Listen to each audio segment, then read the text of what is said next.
বিহারের জয়ে বক্সনগরে বিজয় মিছিল।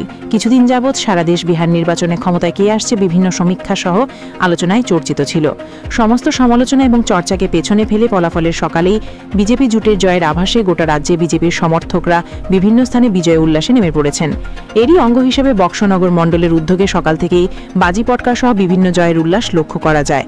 বক্সনগর মণ্ডলের উদ্যোগে বিকাল 4 ঘটিকা থেকে বক্সনগর পুরাতন মোটর স্ট্যান্ডের সামনে থেকে বিজেপি সমর্থকরা বাজি পটকা সহ মহাবিজয় মিছিলে সমবেত হয়। এই বিজয় মিছিলের নেতৃত্ব দেন এলাকার স্থানীয় বিধায়ক তোফাজ্জল হোসেন। এছাড়া বক্সনগর মণ্ডলের বিভিন্ন কার্যকর্তারা উপস্থিত ছিলেন। এই বিজয় মিছিল বক্সনগর পুরাতন মোটর স্ট্যান্ড থেকে বক্সনগর বাজারের বিভিন্ন অলিগলি পরিক্রমা করা হয়। তারপর পুনরায় বক্সনগর পুরাতন মোটর স্ট্যান্ডের সামনে পথসভা অনুষ্ঠিত হয়। এই পথসভায় বক্তব্য রাখতে গিয়ে বিধায়ক তোফাজ্জল হোসেন বলেন, কংগ্রেস ছোট পরিবার সুখী পরিবার, তাদের সদস্য মা, ছেলে এবং মেয়ে, তাই তারা বিহার নির্বাচনে 3টি আসন পেতে চলেছে। তিনি আরও বলেন, আগামী 2026 সালের পশ্চিমবঙ্গের নির্বাচনে মোদির জয় নিশ্চিত, তাই মোদি মানিক সাহার উন্নয়নের সঙ্গে বক্সনগরকে শ্রেষ্ঠ বাক্সনগর বানানোর জন্য আহ্বান রাখেন।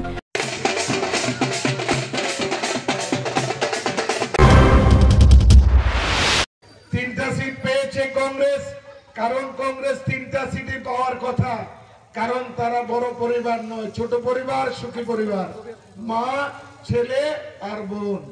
প্রিয়াঙ্কা গান্ধী, সোনিয়া গান্ধী, রাহুল গান্ধী, তারা ছোট পরিবার, সুখী পরিবার, তারা 3টা সিটের উপরে চায় না।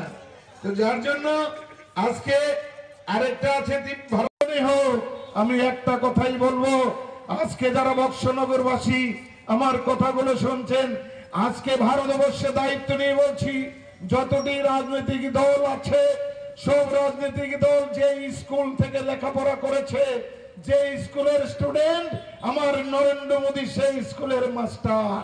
যার জন্য এই নরেন্দ্র মোদী রোড ভারতবর্ষের কন্যাকুমারী থেকে কাশ্মীর পর্যন্ত যে স্টেটে নির্বাচন হবে, মোদীর রথ কোন জায়গায় আটকাতে পারবে না।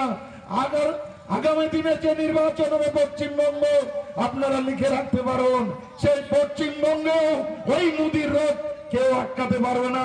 পশ্চিমবঙ্গেও ভারতীয় জনতা পার্টির সরকার তৈরি হবে 2026-এ।